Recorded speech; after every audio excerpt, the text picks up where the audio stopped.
ಈ ದಿವಸ ವಿಶ್ವ ಏಡ್ಸ್ ದಿನವನ್ನ ಈ ಸರ್ಕಾರಿ ತಾಲೂಕು ಆಸ್ಪತ್ರೆ ಸಭಾಂಗಣದಲ್ಲಿ ಯಾಕೆ ನಾವು ಆಯೋಜನೆ ಮಾಡಿದ್ದೀವಿ ಅಂದ್ರೆ ಇದ್ರ ಬಗ್ಗೆ ಅರಿವು ಮೂಡಿಸೋದಕ್ಕೆ, ಸಾಧ್ಯವಾದಷ್ಟು ಏಡ್ಸ್ನ ನಿಯಂತ್ರಣ ಮಾಡೋದು, ಹರಡುವಿಕೆಯನ್ನ ತಡೆಗಟ್ಟೋದು. ಈಗಾಗಲೇ ಯಾರು ಪ್ರಾಸ್ತಾವಿಕ ನುಡಿಯಲ್ಲಿ ನಮ್ಮ ವೈದ್ಯಕೀಯ ಸಿಬ್ಬಂದಿ ಹೇಳಿದ್ರು,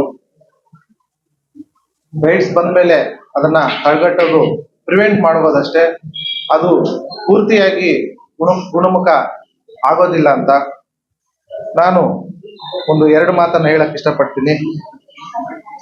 1987 ನಲ್ಲಿ ಏಡ್ಸ್ ಅನ್ನೋದು ಜೇಮ್ಸ್ ಡಬ್ಲ್ಯೂ ಬನ್ ಮತ್ತು ಥಾಮಸ್ ನೆಟ್ಟರ್ ಅನ್ನೋರು ಈ ಏಡ್ಸ್ ಕಾಲೆಯನ್ನ ಮೊದಲು ಆ ಭಾಷೆಯನ್ನ ಪರಿಕಲ್ಪನೆ ಕಂಡುಹಿಡಿದ್ರು. ಅದಾದ್ಮೇಲೆ 1988 ಅಲ್ಲಿ ಇದು ಅಂತಾರಾಷ್ಟ್ರೀಯ ಏಡ್ಸ್ ದಿನ ಅನ್ನೋದು ಆಚರಣೆ ಮಾಡಬೇಕು ಅನ್ನೋದು ಬಂತು. ಇದಾದ್ಮೇಲೆ 2020ರಲ್ಲಿ ಯುನೈಟೆಡ್ ಸ್ಟೇಟ್ಸ್ ಆಫ್ ಅಮೆರಿಕಾ 1993 ನಲ್ಲಿ ಅಫಿಷಿಯಲ್ ಆಗಿ ಅಂತಾರಾಷ್ಟ್ರೀಯ ಮಟ್ಟದಲ್ಲಿ ಇದೊಂದು ಪ್ಯಾಂಡಮಿಕ್, ಇದು ಯಾವುದೇ ಗುಣಪಡಿಸಲಾಗದಂತಹ ರೋಗ ಅಂತ ಅಂತಾರಾಷ್ಟ್ರೀಯ ಮಟ್ಟದಲ್ಲಿ ತೀರ್ಮಾನ ಮಾಡಿ ಏಡ್ಸ್ ದಿನಾಚರಣೆಯನ್ನ ಅಂತಾರಾಷ್ಟ್ರೀಯ ಮಟ್ಟದಲ್ಲಿ ಆಚರಣೆ ಅವತ್ತಿಂದ ನಾವು ಮಾಡ್ಕೊಂಡು ಬರ್ತಾ ಇದ್ದೀವಿ. ಡಿಸೆಂಬರ್ 1 ಏಡ್ಸ್ ದಿನ ಮಾಡ್ಬೇಕಾಗಿತ್ತು, ಈ ದಿನ ನಾವು ಮಾಡ್ತಾ ಇದ್ದೀವಿ. ಬಂಧುಗಳೇ, ಇಲ್ಲಿ ಈಗಾಗಲೇ ಪ್ರಾಸ್ತಾವಿಕ ನುಡಿಯಲ್ಲಿ ಎಲ್ಲ ಯಾವ ರೀತಿ ಹರಡುತ್ತೆ, ತಡೆಗಟ್ಟಬಹುದು ಅಂತ ಹೇಳಿದ್ರು. ನಮ್ಮ ಸಾಹೇಬರು ಕೂಡ ಅದ್ರ ಬಗ್ಗೆ ಸವಿಸ್ತಾರವಾಗಿ ಹೇಳಿದ್ದಾರೆ.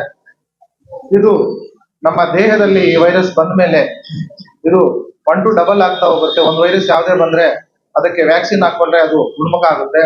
ಆದ್ರೆ ಈ ಏಡ್ಸ್ಗೆ ನಾವು ಮಾತ್ರೆಗಳು ಅಥವಾ ಸಾಹೇಬ್ ಹೇಳ್ದಂಗೆ ಟ್ರೀಟ್ಮೆಂಟ್ ನ ತಗೊಂಡ್ರೆ ಆ ಏನು ವೈರಸ್ನ ಗುಣಮಟ್ಟ ನಮ್ಮ ದೇಹದಲ್ಲಿ ಹರಡುವಿಕೆಯನ್ನ ಕಡಿಮೆ ಮಾಡ್ತಾ ಹೋಗ್ಬೋದು. ಬಟ್ ಅದಕ್ಕೆ ಯಾವುದೇ ರೀತಿ ಪೂರ್ಣ ಪ್ರಮಾಣದ ಗುಣಮುಖ ಆಗುತ್ತೆ ಅಂತ ಯಾರು ಅಶ್ಯೂರೆನ್ಸ್ ಕೊಡಲ್ಲ. ಅದ್ರ ಬಗ್ಗೆ ಸಂಶೋಧನೆಗಳು ನಡೀತಾ ಇದೆ. ಇದ್ರಿಗೂ ಮೆಡಿಸಿನ್ ಸಿಕ್ಕಿಲ್ಲ. ಬಂಧುಗಳೇ, ನಾನು ಹೇಳೋದಿಷ್ಟೇ, ಸಾಧ್ಯವಾದಷ್ಟು ತಮ್ಮ ಅಕ್ಕಪಕ್ಕ ಅವರಿಗೆ ಏಡ್ಸ್ ಬಗ್ಗೆ ಜಾಗೃತಿಯನ್ನ ಮೂಡಿಸಿ, ಏಡ್ಸ್ ಮುಕ್ತ ಏನು 0% ಪೇಷಂಟ್ ನ ಮಾಡೋದಕ್ಕೆ ಏನು ಸರ್ಕಾರ ಪ್ರಯತ್ನ ಪಡ್ತಾ ಇದೆ, ಅದಕ್ಕೆ ತಾವು ಕೈ ಜೋಡಿಸಿ ಏಡ್ಸ್ ಮುಕ್ತ ಭಾರತವನ್ನ ಮಾಡಿ ಅಂತ ಹೇಳ್ಬಿಟ್ಟು ಸಂಕಲ್ಪ ತೊಡೋಣ ಅಂತ ಹೇಳ್ಬಿಟ್ಟು ಈ ಎರಡು ಮಾತನ್ನ ಮಾಡಿಕೊಟ್ಟ ಅವಕಾಶ ಕೊಟ್ಟ ಎಲ್ರಿಗೂ ಅನಿಸ್ತಾ ನನ್ನ ಮಾತನ್ನು ಮುಗಿಸ್ತಾ ಇದ್ದೆ. ಜೈ ಹಿಂದ್, ಜೈ ಕರ್ನಾಟಕ.